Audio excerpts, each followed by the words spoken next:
كل اللي انا عايزه ان انت تشوف انا بقى هقدر ولا لا. انا هنا النهارده عشان حاجات معينه. اولا انا طالع اشكر ناس كتيره جدا مصدقين فيا في تحدي 7 اسابيع ان انا اقدر اعمل 35,000 درهم او نص مليون جنيه. في ناس متفهه جدا من الرقم اللي انا بتكلم عليه. انا دلوقتي بعيد قوي عن الصفر، انا بعيد عن الصفر بنص مليون.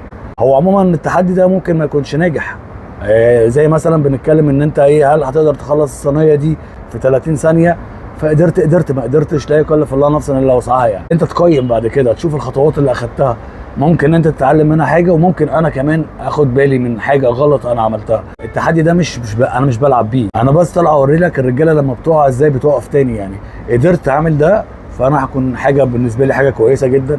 ما قدرتش اوصل للنتيجه اللي انا عايزها اللي هي في خلال 7 اسابيع، بكره هيكون اخر يوم في الاسبوع الاول، فبكره المفروض النتيجه اللي انا هقول لك انا عملت ايه الاسبوع اللي فات. انا بيتحكم عليا من قبل ما ابدا. anyway انا مش فارق معايا الحكم دلوقتي، انا فارق معايا الحكم في الاخر خالص بعد ما اخلص ال7 اسابيع. بص، هو انا في الموضوع ده مش بتحدى حد، انا بتحدى نفسي. فموضوع ان انت تحكم عليا في ان انا اكسب التحدي، الموضوع مش كده. يعني هو ما بيتحسبش كده، وبيتحسب بطريقه تانيه احلى. ممكن ان انا لو قدرت اعمل كده فانا هكون نجحت، ما قدرتش اعمل الموضوع ده فنشوف النتيجه اللي انا وصلت لها ايه. هل انا قربت تاتشد، يعني عملت حاجه ووصلت لحاجه؟ ايه العقوبات اللي حصلت نقدر نصلحها في قد ايه؟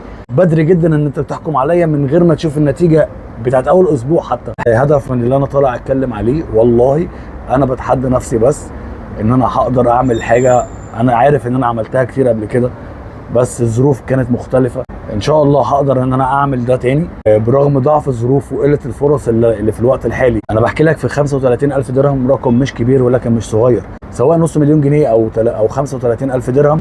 فانت لو موظف هتاخد وقت برضه عشان تعمله. الفيديو الاولاني اللي انا طلعت اعلن فيه التحدي ده كان بتاريخ 25/5، احنا لسه النهارده 31/5، لسه ما كمل 6 ايام.